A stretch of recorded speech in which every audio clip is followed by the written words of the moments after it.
Good morning, everyone. I am Dr. Kashif Hussain from the Department of Medicine, and today I will be sharing a presentation on students' feedbacks.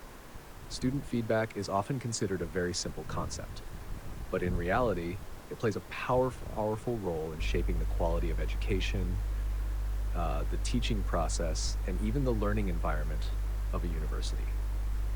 In this presentation, I will explain why feedback is necessary, the methods by which it can be collected, and the different areas where students usually give their opinions, whether related to classroom performance or to broader university facilities. Ultimately, feedback is not just about pointing out shortcomings. It is about growth, improvement, and building trust between students and educators. Let us begin with the most basic question. Why is feedback necessary?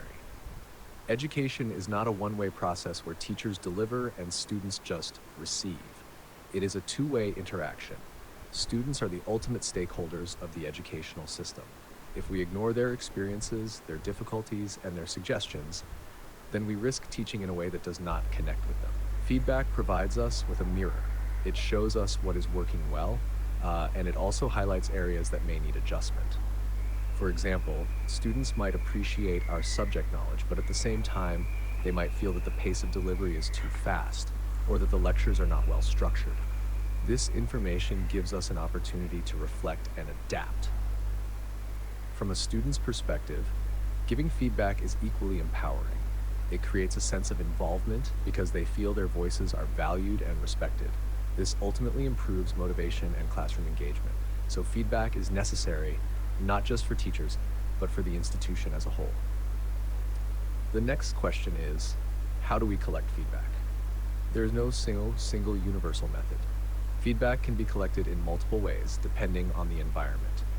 One traditional method is to conduct written surveys or questionnaires at the end of a lecture, clinic, or semester. These can include both open-ended questions, where students write their thoughts freely, and close-ended questions, where they rate the class or facilities on a scale.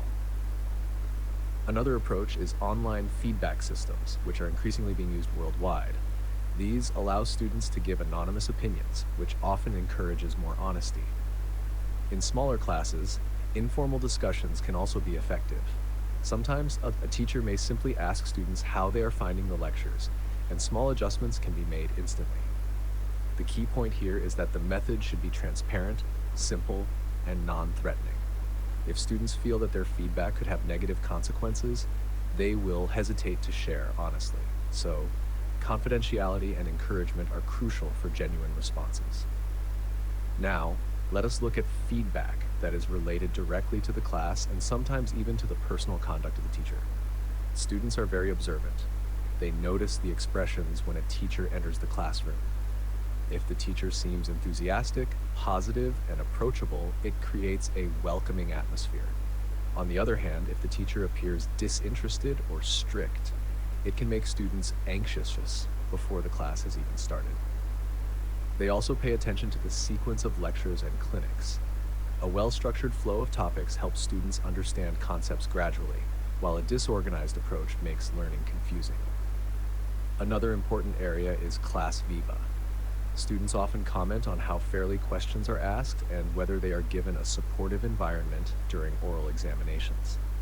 Similarly, in clinical case handling, they observe whether all students get equal opportunities to participate, or if certain individuals are always favored.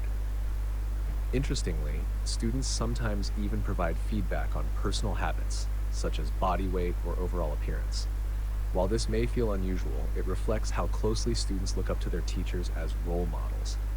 Their feedback may not always be academic, but it still indicates how they perceive us in a holistic sense. One common debate among students is about the method of teaching. Traditional dictation and board usage versus PowerPoint presentations.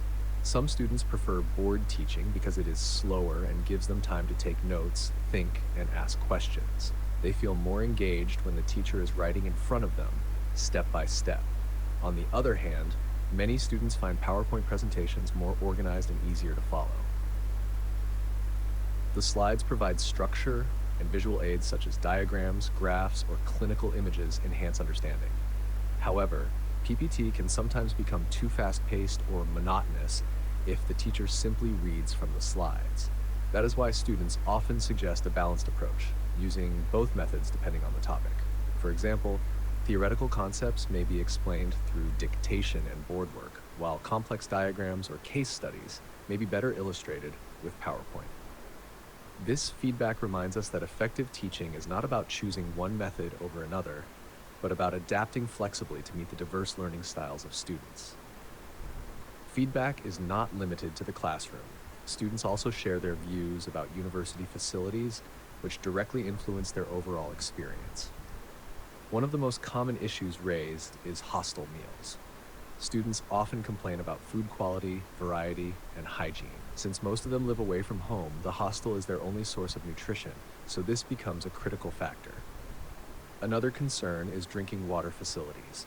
Access to safe and clean drinking water is a basic requirement, and when it is lacking, it affects health and academic performance. In today's digital era, internet connectivity is another key issue. Students rely on the internet for research, online resources, and even communication. Poor internet services limit their ability to learn beyond textbooks. Finally, students highlight the lack of entertainment facilities. University life is not just about studying. Extracurricular activities, sports, and social spaces are equally important for mental well-being. Addressing these areas improves not just academic outcomes, but also student satisfaction and loyalty to the institution. To conclude, students' feedback is a powerful tool that benefits everyone. For teachers, it is a guide to improve methods and connect better with students. For universities, it is an indicator of the quality of student life. And for students themselves, it is a way to have their voices heard and their concerns addressed. The important thing is to treat feedback not as criticism, but as an opportunity to improve. When students see that their feedback leads to real changes, they feel valued, and that trust becomes the foundation of a healthy academic culture.